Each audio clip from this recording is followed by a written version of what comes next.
بهترین دوستان ما کتاب های است که ما انتخاب میکنیم و مطالعه میکنیم. دوستان عزیز، سلام و وقت شما بخیر. امید است در هر کجایی که هستید خوب سر حال باشید. عزیزان، ما آمدیم در نمایشگاهی که از طرف پانتون علوم طبی کابل برگزار شده با کمک ریاست نشریات بیهقی وزارت اطلاعات و فرهنگ بر شما عزیزان گزارش داشته باشیم. تا آخری گزارش همراه شما عزیزان و خواهان هستیم.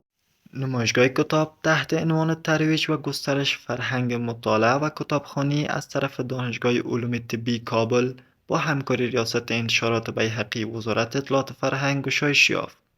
این نمایشگاه از تاریخ 2 میزان الی 4 میزان برای تمام بازدید کنندگان در دانشگاه طبی کابل باز می باشد. این نمایشگاه با استقبال گرم محصلین و شهروندان قرار گرفت.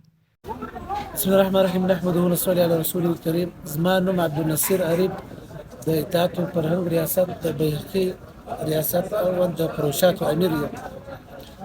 نو موږ دلته کوشش کوو همیشه دپاره د نندارتونونو نمایشګاوې جوړوو.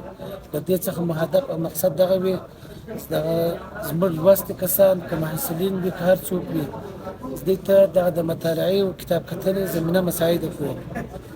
نو الحمدلله د خلکو موږ ډېر خوشحاله یو. یو خو که امنیت تأمین سي ډېر کارونه انشاءالله کېدلی سي. نو د خلکو او عام محصلین دي مطلب که هر لوستی کس وي د دې مو هیله دا وي چې دلته په ازاده فضا کې راسي، کتابونه وګوري، مطالعه وکړي او د خوښې کتابونه واخلي.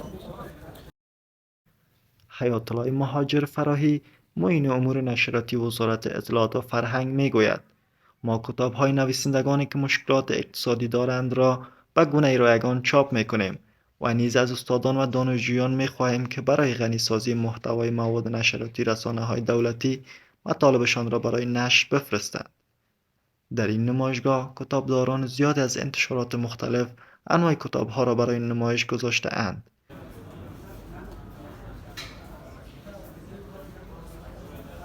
هستم یک تن از کارمندان انتشارات سعید.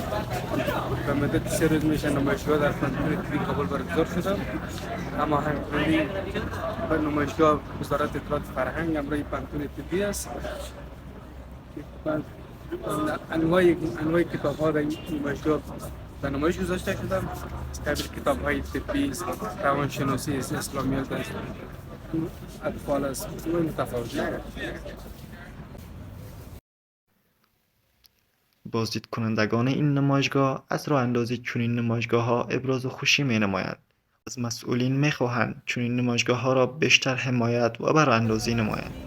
و از این راضی هستیم، بسیار خوشحال هستیم از طرف پانتون که برنامه و پروگرام برای ما ایجاد کرده و می‌خوایم که در آینده ان شاء الله الرحمن که از این نمایشگاه زیادتر داشته باشیم، چون با کتاب‌های زیادتر ما آشنایی پیدا می‌کنیم و یک انگیزه خاصی رو می‌تونه که به شاگردان مثلا مسائل طبی که اینجا درس می‌خوانن ایجاد کنیم.